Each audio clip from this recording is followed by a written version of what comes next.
इतिहास में, संसदीय इतिहास में शायद पहली बार हो रहा है कि देश के प्रधानमंत्री को एक सुलगते हुए राज्य पर बोलने के लिए, बाध्य करने के लिए सारे विपक्ष को नो कॉन्फिडेंस मोशन लाना पड़ा। जो लड़का उतरा है नूह में, जो लड़का उतरा है मणिपुर में, औरतों को नंगा करके उनके स्तनों को काटते हुए और सामूहिक हत्या करने के लिए, बलात्कार करने के लिए, वो तो इंसान की कैटेगरी से बाहर हो गया ना। सबसे ज्यादा खतरा जो ये लुम्पन ब्रिगेड है, जो आपको हरियाणा, राजस्थान, तमाम जगह पे रिवॉल्वर घुमाते हुए, एक रिवॉल्वर रानी भी आई है, उसके भी वीडियो चलते हैं। ये दरअसल जो फ्यूचर जनरेशन है उसको लुम्पन और अपराधी बना स्थिति आ रही है। उसे जो हिंदू औरतें हैं, आज की तारीख में इसे बोलना पड़ रहा है, ये भी बड़ी विडंबना है, शो भी करने पड़ते हैं कई बार, लेकिन वो हकीकत है। और हिंदू औरतों के बारे में जो मिथ एक पैदा किया गया है, द सो कॉल्ड लव जिहाद कोट अनकोट के तहत, वो दरअसल हिंदू औरतों के ऊपर हमला है, क्योंकि तो बता दिया कि तुम्हारे पास दिमाग नहीं है। कि देश के विरोध में जो ताकतें हैं, जो मणिपुर को जला रहे हैं, जो नूह को जला रहे हैं, जिन्होंने गुजरात 2002 में जलाया, जिन्होंने एक कांस्टेबल के हाथ में ऐसी बंदूक दी जो किसी मुसलमान को चुन चुन के मारे, ये जो पूरा का पूरा डेवलपमेंट मॉडल है, इस डेवलपमेंट मॉडल को ही देश की तकदीर और देश का भविष्य और देश के विकास के तौर पे जो पेश किया जा रहा है, और पूरी डिबेट ये हो रही है कि इसको जो लोग चैलेंज कर रहे हैं, आज विडंबना है कि जो अमन की बात करने वाले लोग हैं वो देशद्रोही कोट अनकोट स्थापित हो रहे हैं। आज पार्लियामेंट के भीतर जिस समय पी सायनाथ की फोटो दिखा के अभद्र भाषा में बात हुई तो वाकई दिल दुखी हुआ मेरा, और उनको ये बताया गया कि वो किसान विरोधी है, देश विरोधी है। तो सवाल है कि ये जो विडंबना है, ये जो आयरनी है, जिन्होंने जिंदगी पूरी अपनी इंटेलेक्चुअल कैपेसिटी उन किसानों को, उन किसान आंदोलन को, आज की तारीख, देखिए तीर बहुत अंदर घुसता है, दोस्ती का जो तीर है ना वो नफरत के कलेजे में अंदर चला जाता है। तो किसानों की जो दोस्ती थी इस मुल्क से, इस मिट्टी से, वो जो खड़े हुए, उसकी चुभन इतनी तगड़ी है कि बार बार बताया जा रहा है कि जो किसान यहाँ जुटे थे, 700-800 किसानों ने जो शहादत दी थी, जो मरे थे, वो सब दरअसल किसान विरोधी लोग। तो ये जो भाषा और परिभाषा बदल रही है कि किसान का विरोधी हो गया है, खेती के बारे में उसे पता नहीं, और इसी को स्थापित किया जा रहा है। और क्योंकि मेरा ताल्लुक मीडिया से, और आप सब जानते हैं कि मीडिया में जो लोग, जो पत्रकार, जो चैनल्स, जो इंडिपेंडेंट जर्नलिस्ट, जो फिल्म मेकर, इतने दबाव के बाद भी पूरी निर्भीकता से, लमलेट हुए बिना, तलवे चाटे बिना पत्रकारिता कर रहे हैं। आज की तारीख में सबसे तगड़ा हमला उन पर। और जब ये दोस्ती की बात हम कर रहे हैं, तब आप देखिए कि जो मित्र हैं उनके बारे में बात करना, खुल के कहिए तो आज पर्याय ये बनाया जा रहा है कि अगर आप इस सरकार की किसी भी नीति को चैलेंज करते हैं, आप प्रधानमंत्री नरेंद्र मोदी की किसी भी स्टेप के खिलाफ बोलते हैं, तो आप उनके खिलाफ नहीं, आप देश के खिलाफ बोलते हैं। तो ये जो इक्वेट हो रहा है,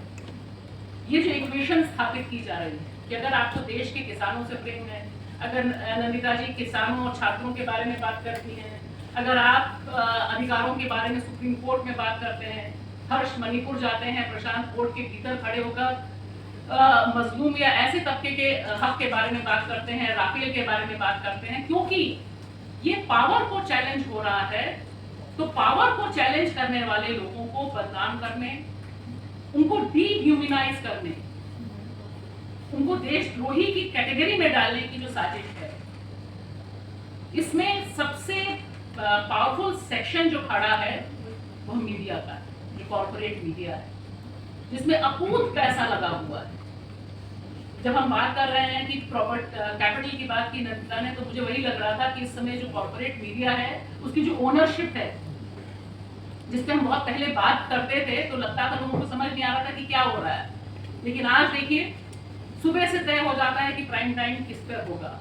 मणिपुर पे नहीं होगा, किस पर होगा वो तय हो जाएगा। सब के सब लोग उसी हिसाब से प्राइम टाइम करेंगे, उसी हिसाब से एजेंडा सेट करेंगे, उसी हिसाब से नफरत करेंगे, उसी हिसाब से मेवात को जलाएंगे और मणिपुर पे चुप रहेंगे। और मणिपुर की बात करते समय लगातार वो बोलते रहेंगे। मतलब मुझे लगता है कि बीजेपी आईटी सेल की तो जरूरत ही नहीं है, उसके लिए जो कॉर्पोरेट मीडिया के कुछ खंभे हैं वो बहुत अच्छा काम कर रहे हैं। और नफरत इस कदर है, उसकी जो पराकाष्ठा है वो हमें ट्रेन में दिखाई देती। तो ट्रेन में ऐसा कोई आइसोलेटेड इवेंट नहीं है। मेरा मानना है कि जिस तरह से, और वो शख्स बोल भी रहा है, देखिए जो वीडियो है उसका जो दिखाया उस समय क्या, तो उससे समझना मुझे लगता है हम सबको, जो एक रीढ़ में सनसनी आती है उसको देखकर, 4 लोगों की हत्या करने के बाद 2 लाशें पड़ी हुई हैं और वो इंसान मीडिया का जिक्र कर रहा है, नेताओं का जिक्र कर रहा है, वो तो कर ही रहा है, लेकिन आप देखिए वो मीडिया का जिक्र कर रहा है कि मीडिया बता रहा है।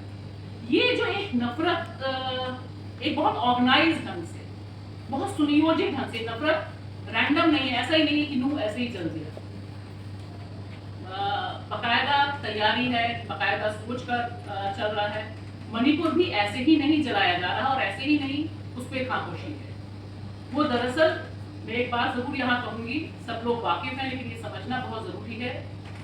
कि दरअसल ये संकट सबसे ज्यादा हिंदुओं के लिए है। जो मनुस्मृति आ रही है उससे जो हिंदू औरतें हैं, आज की तारीख में इसे बोलना पड़ रहा है, ये भी बड़ी विडंबना है, शो भी करने पड़ते हैं कई बार, लेकिन वो हकीकत है कि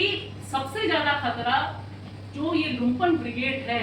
जो आपको हरियाणा, राजस्थान, तमाम जगह पे रिवॉल्वर घुमाते हुए, एक रिवॉल्वर रानी भी आई है, उसके भी वीडियो चलते हैं, ये दरअसल जो फ्यूचर जनरेशन है उसको लुम्पन और अपराधी बना, उसको सभ्यता से सैकड़ों किलोमीटर दूर ले जा रही है, उसको वो बर्बर दौर में ले जा रही है। वो जो लड़का उतरा है नूह में, वो जो लड़का उतरा है मणिपुर में, औरतों को नंगा करके उनके स्तनों को काटते हुए और सामूहिक हत्या करने के लिए, बलात्कार करने के लिए, वो तो इंसान की कैटेगरी से बाहर हो गया ना। वो तो सिविलाइजेशन में उस बर्बर युग में पहुंच गया जहां पर सभ्यता की, मानवता की आप बात नहीं कर सकते। तो ये जो एक अटैक है, यह दरअसल अटैक अगली पीढ़ी पर है। अगर आप देखिए जितने लुम्पन ब्रिगेड्स हैं जो देश को जलाते हुए, महिलाओं पर यौन हिंसा करते हुए घूमते हैं, वीडियो बनाते हैं,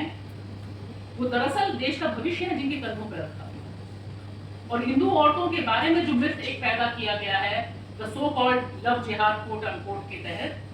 वो दरअसल हिंदू औरतों के ऊपर हमला है, क्योंकि बता दिया कि तुम्हारे पास दिमाग नहीं है, तुम अपना प्रेमी नहीं चुन सकती, अपने कपड़े नहीं चुन सकती, अपना विवाह नहीं चुन सकती, कुछ नहीं चुन सकती, क्योंकि तुम्हारे पास मनुस्मृति यही कहती है कि औरत अपना डिसीजन नहीं ले सकती है। तो हिंदू औरत कैसे डिसीजन ले सकती है? गुजरात में जब हम बैठे हैं, वहां चर्चा हो रही है कि लव मैरिज जब होगी तब भी पेरेंट्स का कंसेंट जरूरी होगा। तो ये जो एक दौर है, तो ऊपर से लेकर नीचे तक जो नफरत का दौर है, और जिसमें जो लोकतंत्र के तमाम खंभे हैं, जिसमें न्यायपालिका का एक बहुत अहम योगदान हो सकता था, जो नहीं हुआ। मणिपुर को बाकी सब संस्थाओं ने फेल किया, सुप्रीम कोर्ट ने भी फेल किया। जब लोग पहुंचे थे वहां पर इंटरवीन करने के लिए, तो नहीं इंटरवेंशन हुआ। तो ये जो एक चीज दिखाई दे रही है कि राजा